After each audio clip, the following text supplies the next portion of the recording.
Well, here we are. We have officially gone to the 2021 NASCAR Cup schedule. It has officially come out. So yeah, I have all the races written down, and we're going to go through every race, and I'll give my thoughts on it. So let's get started. So we start off, of course, with the meaningless clash on the Daytona Roval. It will be the Roval this year.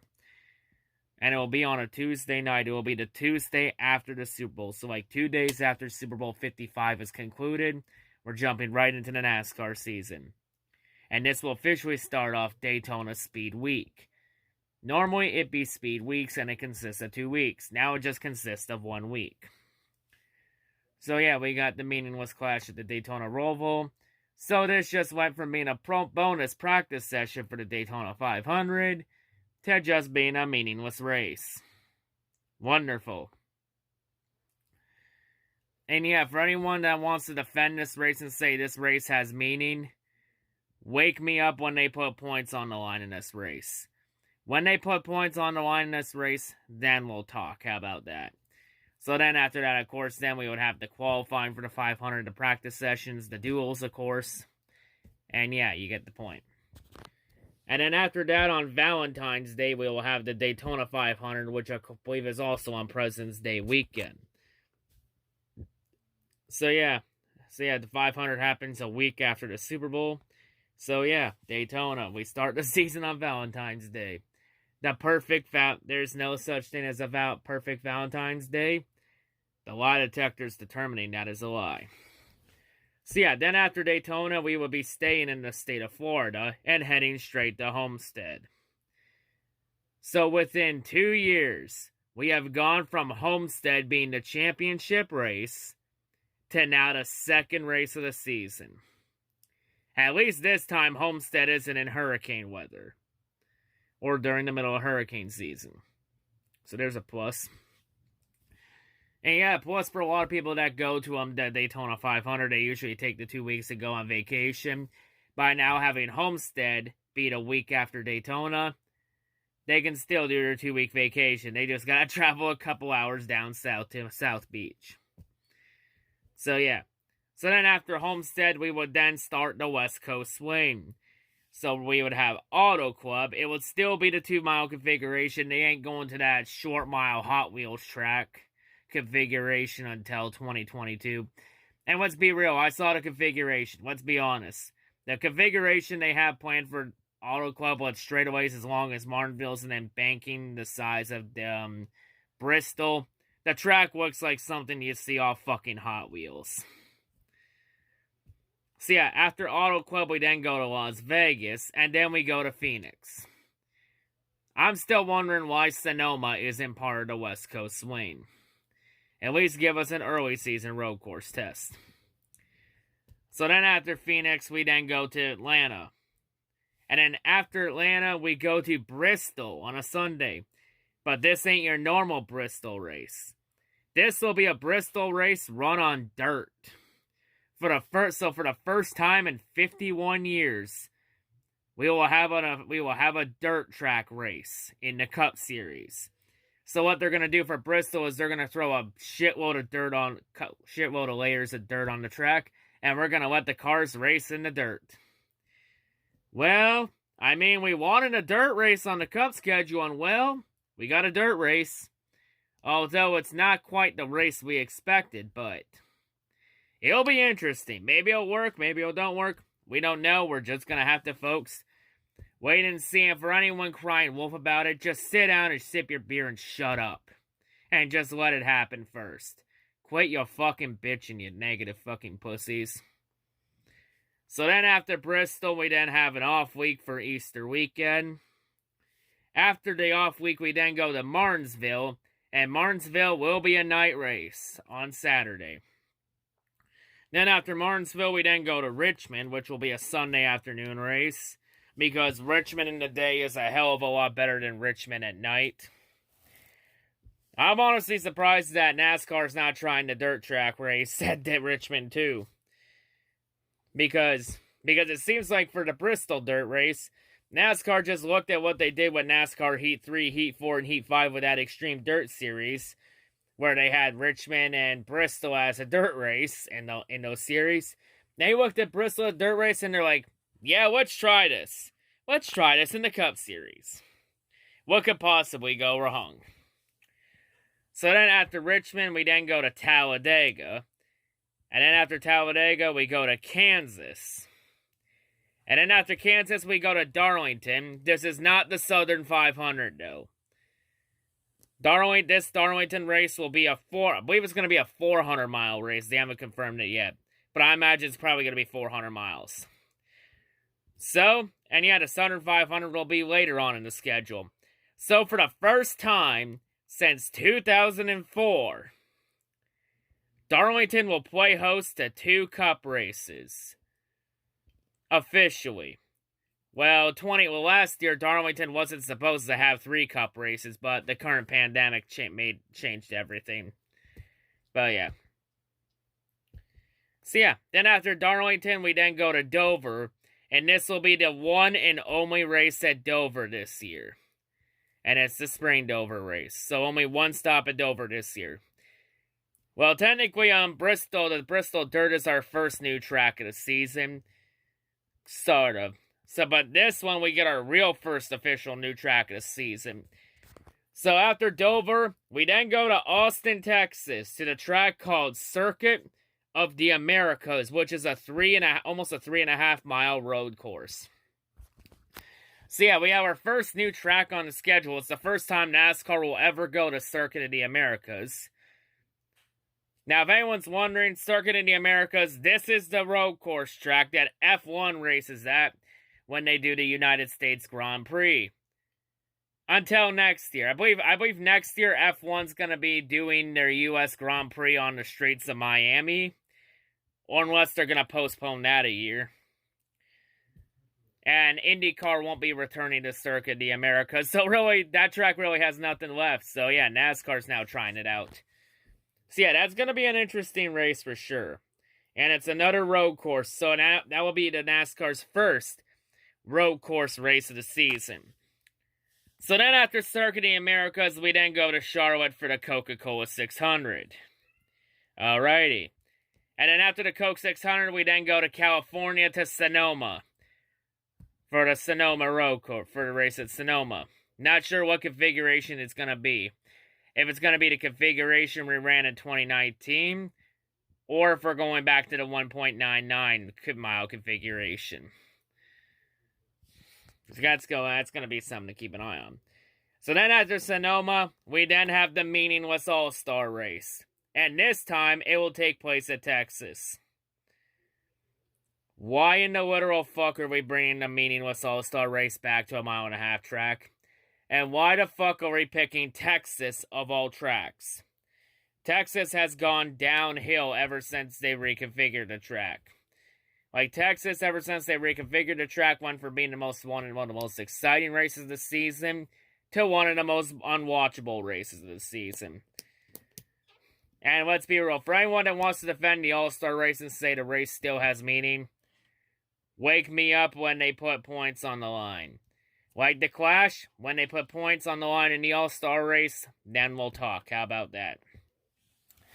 So then after the meaningless All-Star race, we then get our next new track on the schedule, Nashville Superspeedway.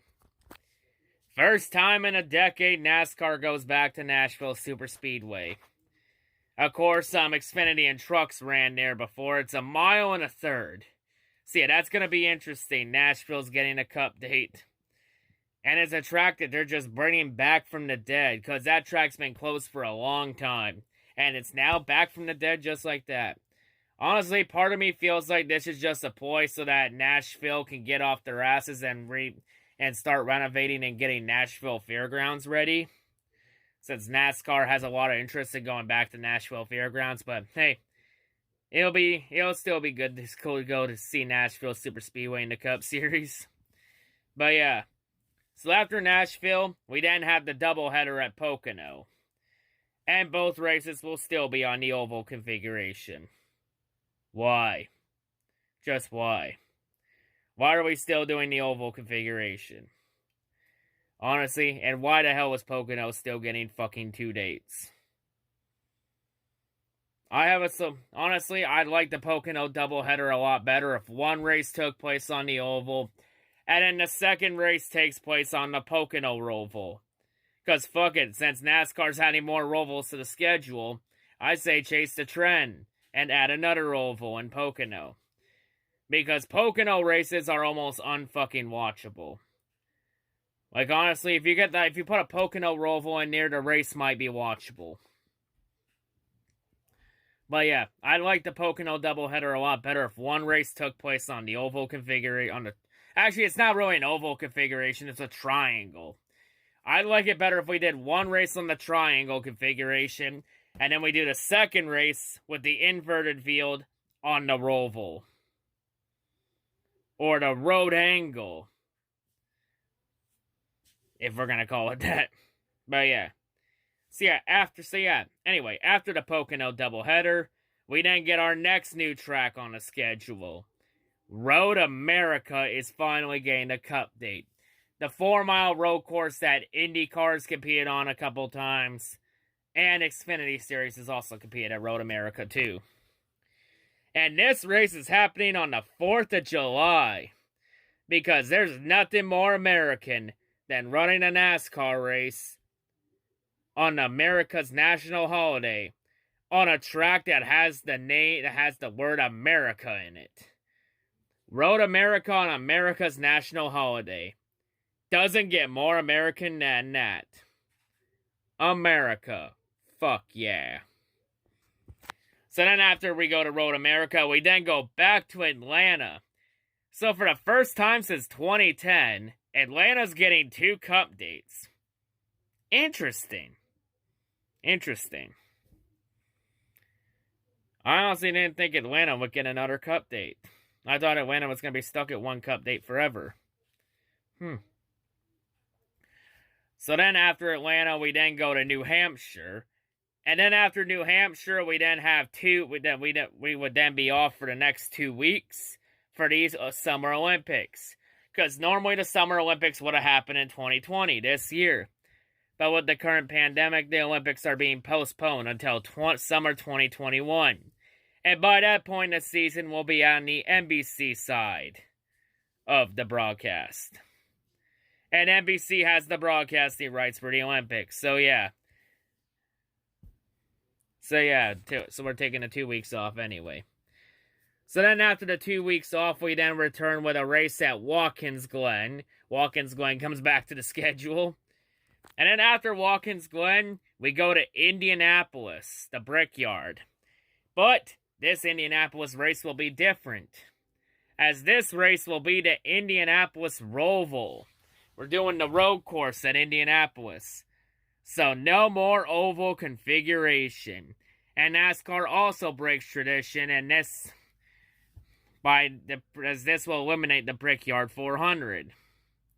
Honestly, the Roval is a better idea than the oval configuration. Let's be real. Because for everyone that wants to hate on the Roval, saying it's a bad idea in Cup, well, notice how in Xfinity this year, that the Xfinity race on the Roval was 100 times better than the Cup race on the oval configuration. Isn't it weird? And also during that weekend, everyone that hated on the Indy Roval were all silent. Isn't it weird how that works? But yeah. Yay, finally. Indianapolis is doing the Roval configuration almost 5 years too late. Honestly, this move should have happened a long time ago. But at least NASCAR's trying to unfuck a situation they originally fucked up in the first place. I wish NASCAR would unfuck the chase grid and get rid of it permanently, but that's a rant for a different day, and we're going to let that go for now. So then after the Indy Roval, we then go to Michigan for the one and only race of the season at Michigan. And yeah, if I'm able to, you bet your sweet ass I'll be going to that race. And then after Michigan, we then go to Daytona for the night race. And it will be the regular season finale. It's still in hurricane weather, though. But it's going to be in the middle of hurricane season in Florida. But last year Daytona did have no weather issues, though. So that's going to be interesting to see how that goes. But yeah, after Daytona, we then go right into the chase for the Cup.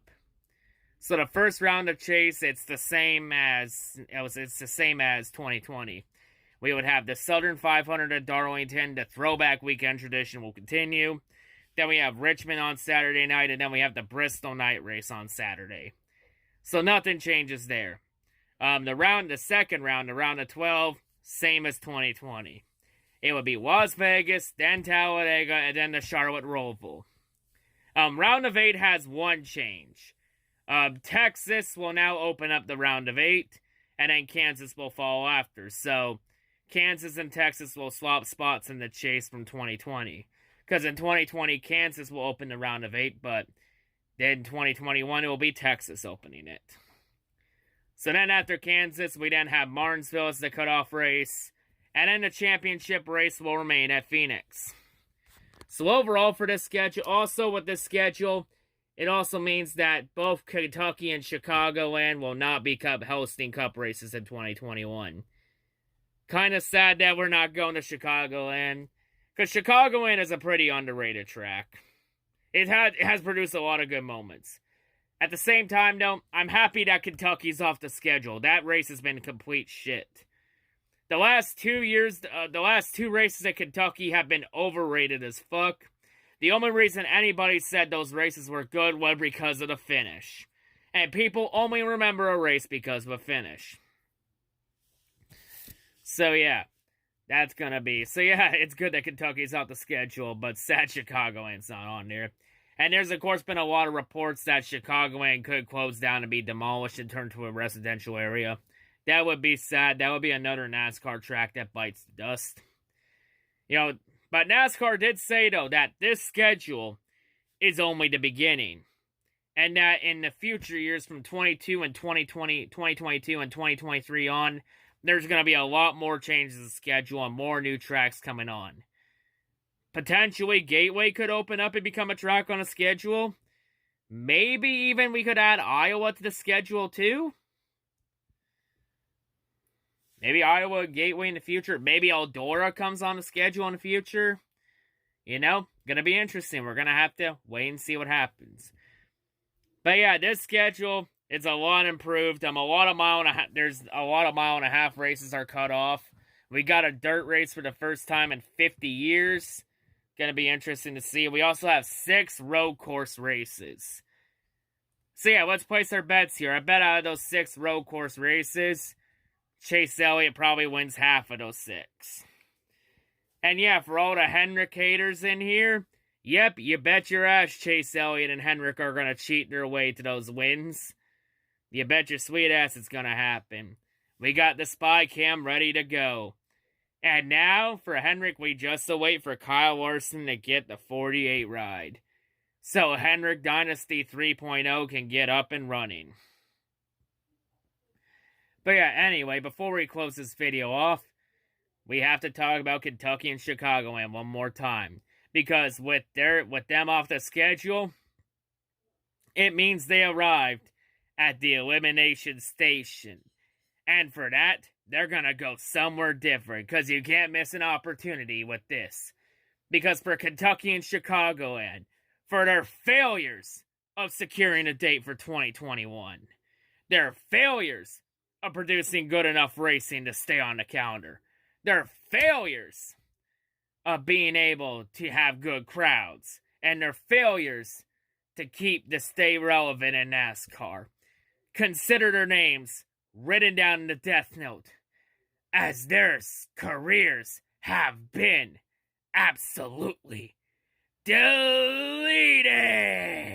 There's only one thing left to do. Gotta write their names in the death note. Delete. Delete. Delete. Delete. Delete. Delete. Delete. Delete. Delete. Delete. Delete. Deletion.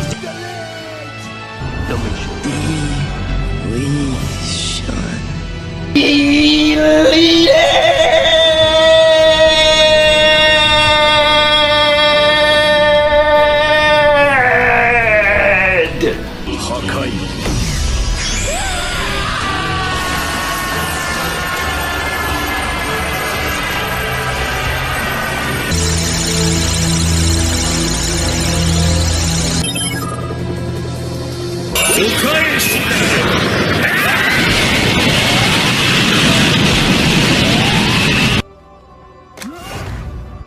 will rest in peace.